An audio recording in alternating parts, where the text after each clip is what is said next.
kí lè tó ń pretend pé òun mọ nǹkan tí mò ń sọ. Shut up, what are you talking about? ṣé torí mo dákẹ́ látọjọ́ ìmọ̀ ń wù ẹ́ ìwọ ìyàwó tèmi ó sọ̀rọ̀ ẹ̀dájà wọ́n bẹ̀ sùn kiri ní hòtẹ́ẹ̀lì really?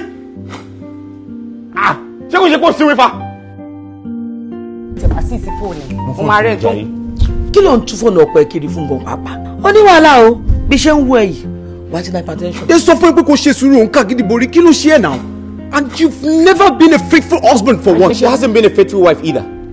òun sáré wọn mọ́tò bíi eléyìí ṣé ìgbà tó bá pa mí ni. tẹ̀lé kí lẹ̀ ń sọ yìí. alọ́kọ mi ṣe ọkọ mi ti máa gbóbìnrin lọlé kí lẹ̀ ń sọ yìí. ṣé fẹ́ bá tèmi jẹ́ ni alọ́kọ mi máa ti gbóbìnrin lọlé ẹ̀ sọ́kọ̀ sáré.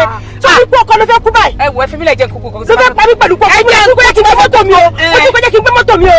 o lè kúrò nínú ilé àbí kò sí problem máa kó jáde fún ẹ. I said nice to meet you. Sorry, nice to meet you too. bí àwọn kan wà tó bá rán yàn sí ibi kan lọ nù ẹ wọ́n máa nu ẹni yẹn débi pé tó bá sọ pé wọ́n nu ẹni yìí kú níbẹ̀ yẹn. Kí ni? ẹni kí wọ́n fà mọ́. kí ló ń wò. mi ò rí nǹkan kan. Maybe you should just introduce sex toys to your husband. sex toy. Yes. Bó ṣe wà ìṣòro èmi ní ti tèmi tèmi àsọkọ mi jọ ń lò.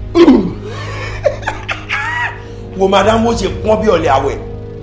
ẹ má yẹ kí n rí yín fín o kí ló ṣẹlẹ̀ náà kí ló dé ṣọ́kọ́ sọ ẹ̀yìn àtọkọ mi papọ̀ ni ṣe fẹ́ balẹ̀ ayé mi jẹ́ ni. The question is, what are you doing here? Even when you know that you are the one that wronged me. wronged you. Yes. tó bá jẹ́ pé obìnrin ni ó pè ẹ̀yìn kò ní dá fún ẹ. you don't understand ló lọ báyìí kò má lọ wá báyìí. or else I'm a new problem. It's a new problem already. A big one that we can't even solve ourselves. Àti ní problem. Àti ní problem. Àti ní problem.